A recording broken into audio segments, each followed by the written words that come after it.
All right. Good morning once again, students, and welcome back to part 3 of our recorded video lecture in Bio 1.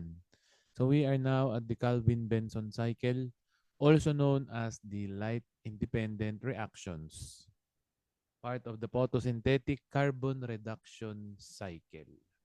So let's get going. So the Calvin-Benson cycle occurs in the stroma and it requires ATP and NADPH from the light-dependent reaction. So kung matatandaan nyo, yung light-dependent reaction occurs in the thylakoids of the chloroplast.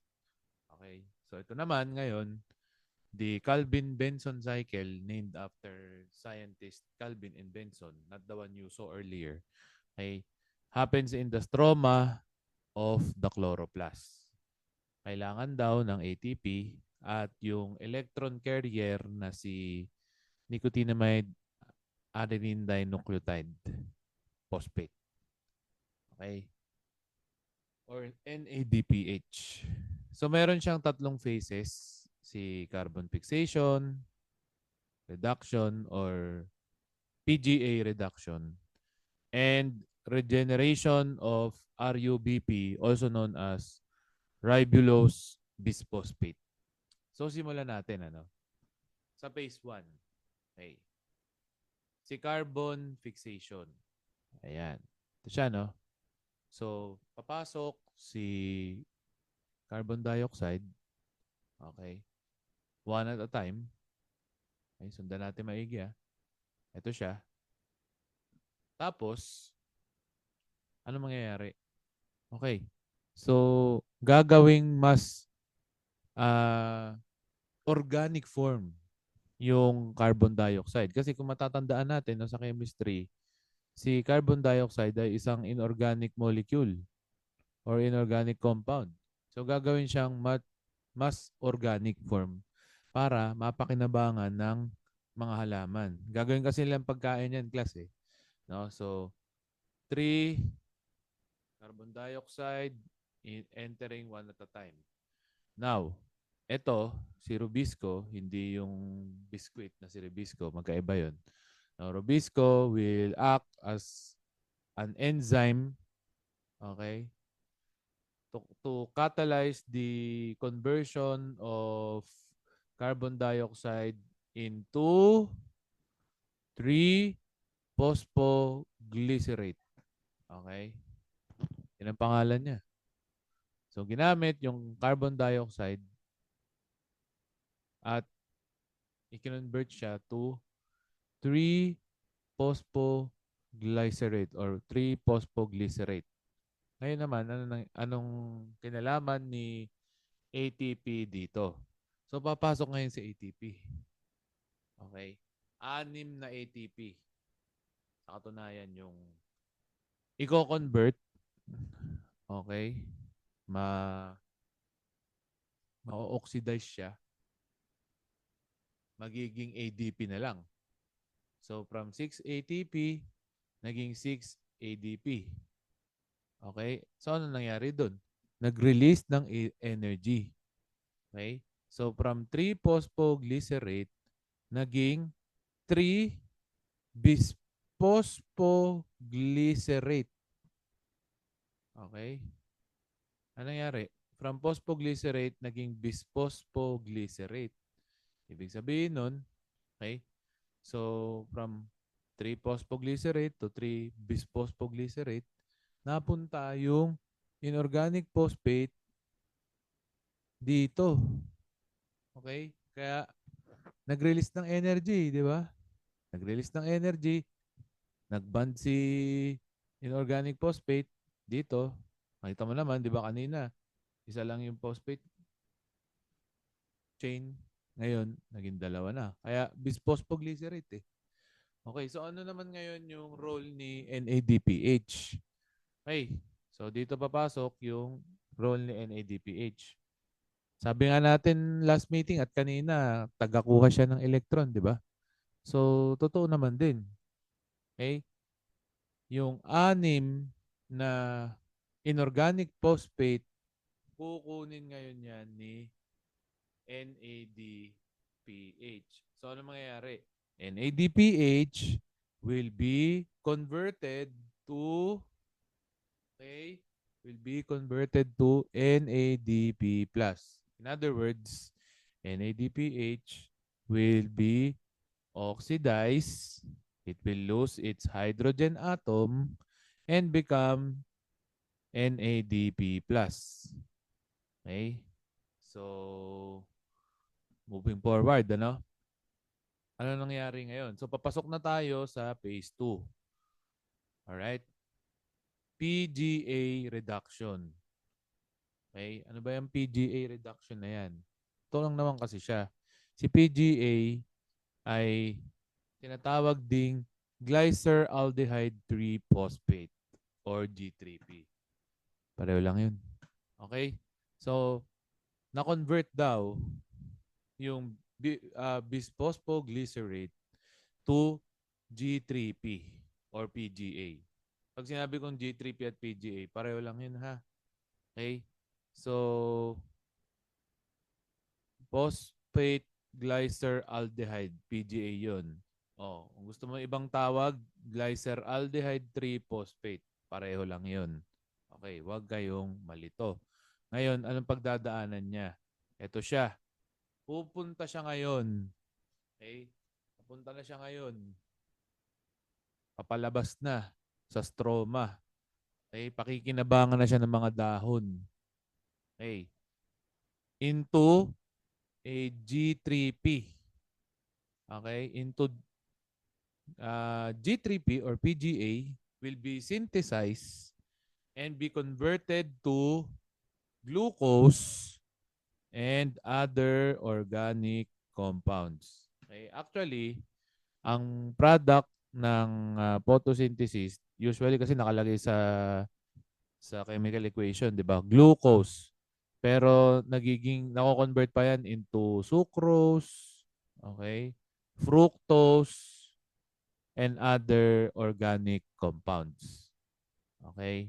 But basically, in phase 2, PGA reduction, okay? PGA reduction, in that case, PGA or G3P will be converted into glucose and other organic compounds. But wait, there's more. Why? So, from 6G3P, may isa umalis na convert into glucose and other organic compounds. Naging 5G3P na lang or PGA. Bakit? Ano mangyayari dyan? Because it will now enter the third phase of the Calvin-Benson cycle, which is also known as regeneration of the carbon dioxide acceptor ribulose bisphosphate or RUBP. Okay, bakit kailangan i-regenerate? Ma-regenerate yun? Kasi nga, kailangan ng kailangang ma-convert ulit, no? Babalik siya sa kanyang original na form. Paano? Okay, ito mangyari. So yung tatlong ATP, okay, 3 ATP energy will once again, okay, lose its phosphate chain, or in other words, magiging reduce siya, mare-reduce siya. Okay? Will lose its phosphate electron and become ADP. Okay? ATP, mako-convert ulit sa ADP. Ano mangyayari? Mare-release yung energy. Bakit kailangan ng energy ma-release?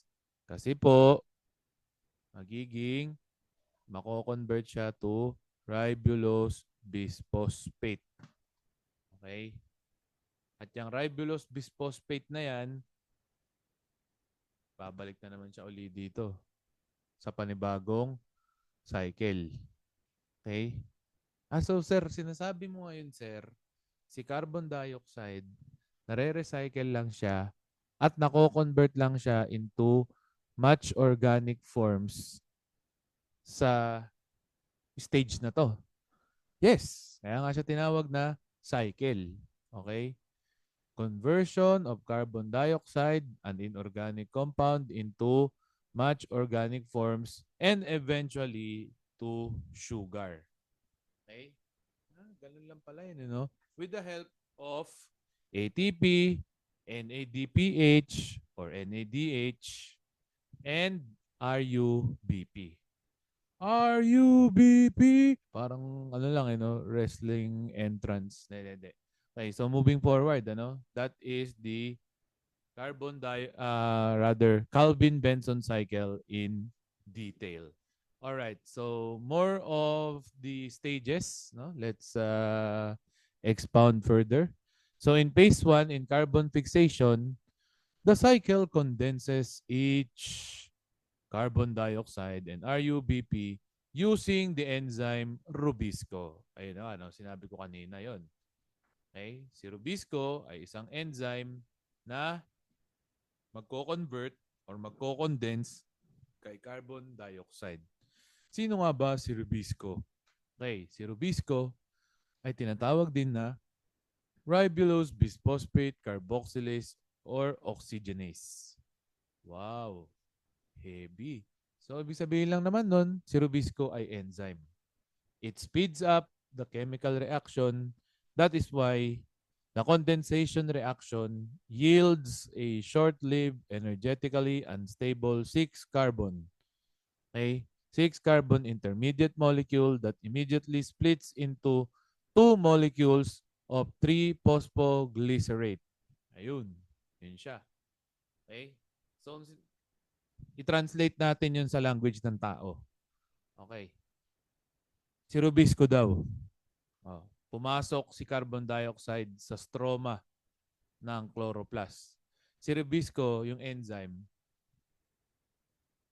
tinrigger niya yung chemical reaction at nagkaroon daw ng unstable na 6-carbon, 6-carbon na magsisplit into 2 molecules of 3-phosphoglycerate.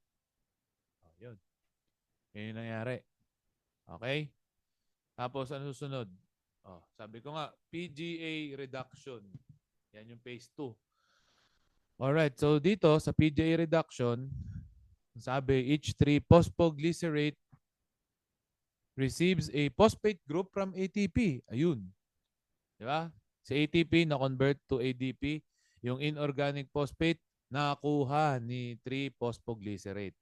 So ano mangyayari? From 3-phosphoglycerate, magiging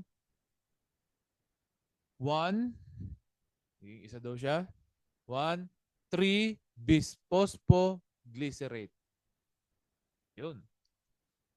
Nakakuha ng inorganic phosphate. So, from phosphoglycerate, naging bisphosphoglycerate. Okay? Anong susunod daw na nangyari? Si NADPH, nag-donate daw ng electron, nagbigay ng electron. Ibig sabihin, nawalan siya ng electron, di ba? 2, 1, 3-bisphosphoglycerate, which also loses a phosphate group forming G3P or glyceraldehyde 3-phosphate, aka PGA. Okay? The final product of photosynthesis. So si G3P ang final product ng photosynthesis.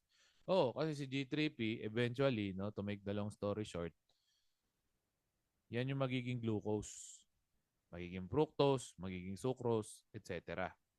Okay, so nangyari siya when the electron carrier, NADPH, nagbigay siya ng electron kay bisphosphoglycerate, okay, which in turn, nawalan ng phosphate group at eventually naging G3P or glyceraldehyde 3-phosphate.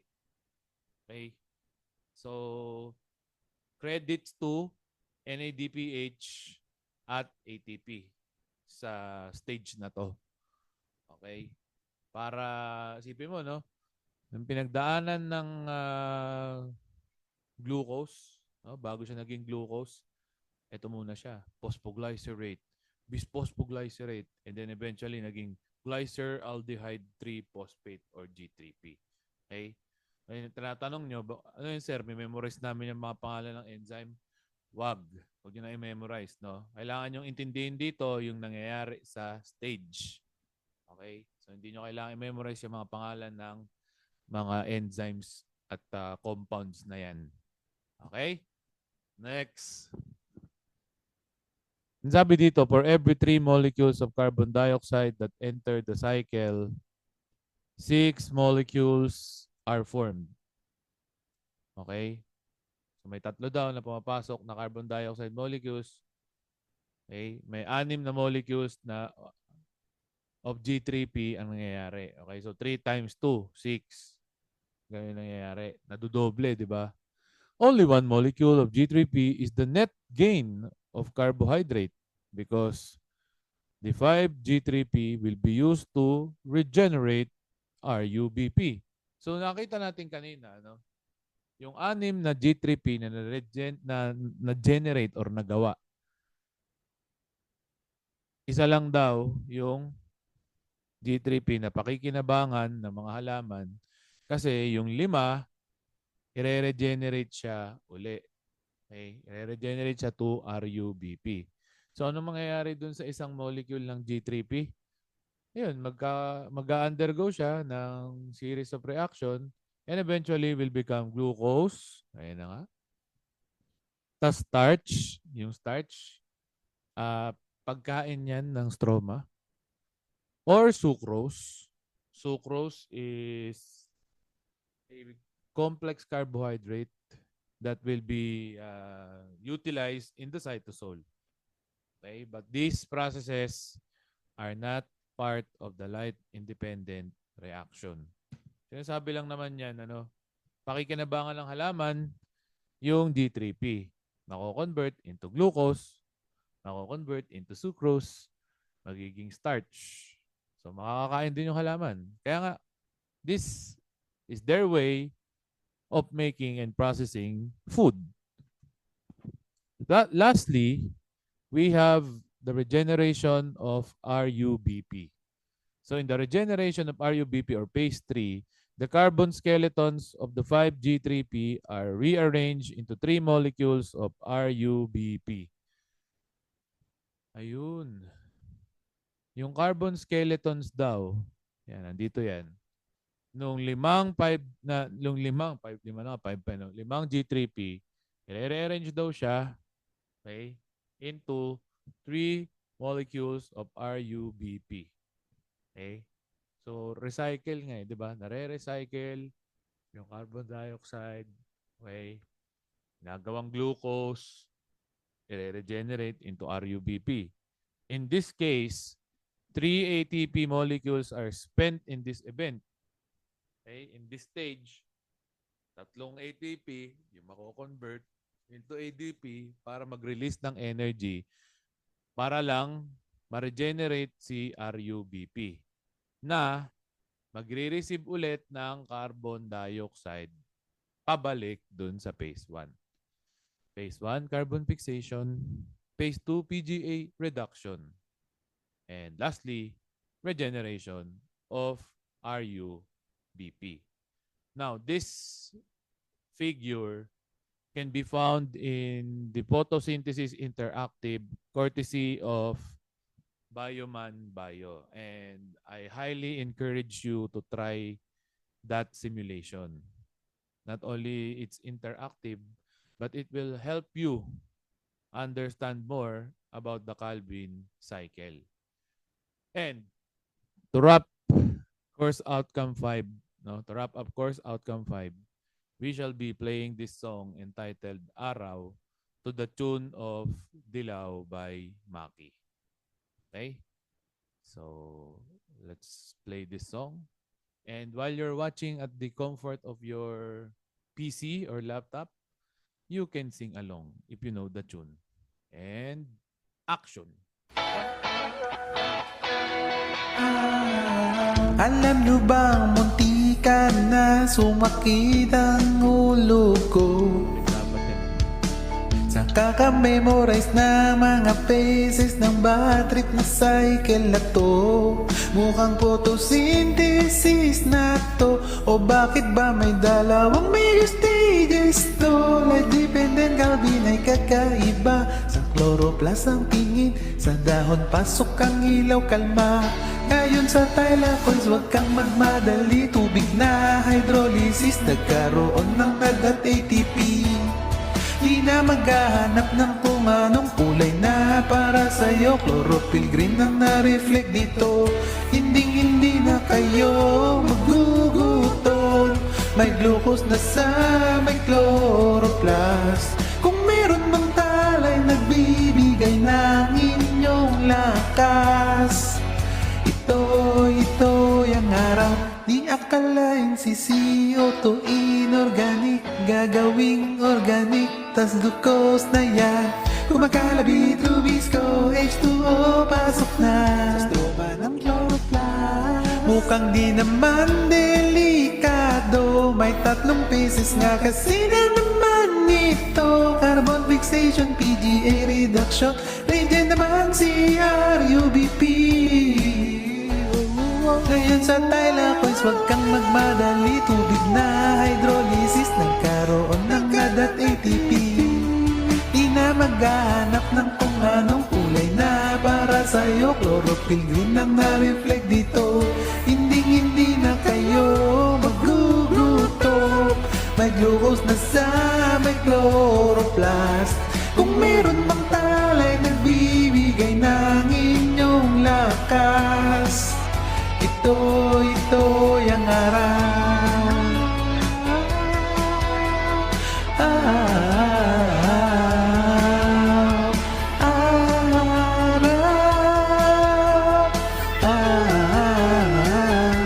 Sa Tylacoils, huwag kang magmadali. Tubig na hydrolysis, nagkaroon ng NAD at ATP. Di na maghahanap ng kung anong kulay na para sa'yo. Chlorophyll green ang na-reflect dito. Ngayon sa Tylacoils, huwag kang magmadali. Tubig na hydrolysis, karoon ng NAD at ATP. Di na maghahanap ng kung anong kulay na para sa'yo. Chlorophyll green ang na-reflect dito. Hindi na kayo magugutom. May glucose na sa may chloroplast. Kung meron mang talay, nagbibigay ng inyong lakas. Ito yung araw. And you have reached the end of this video. Maraming salamat po sa pakikinig at pagsistay. And on our next meeting, we will be reviewing course outcome 5 during our face-to-face Bio 01 class. So once again, thank you so much. And this is Sir Ariel, now signing off.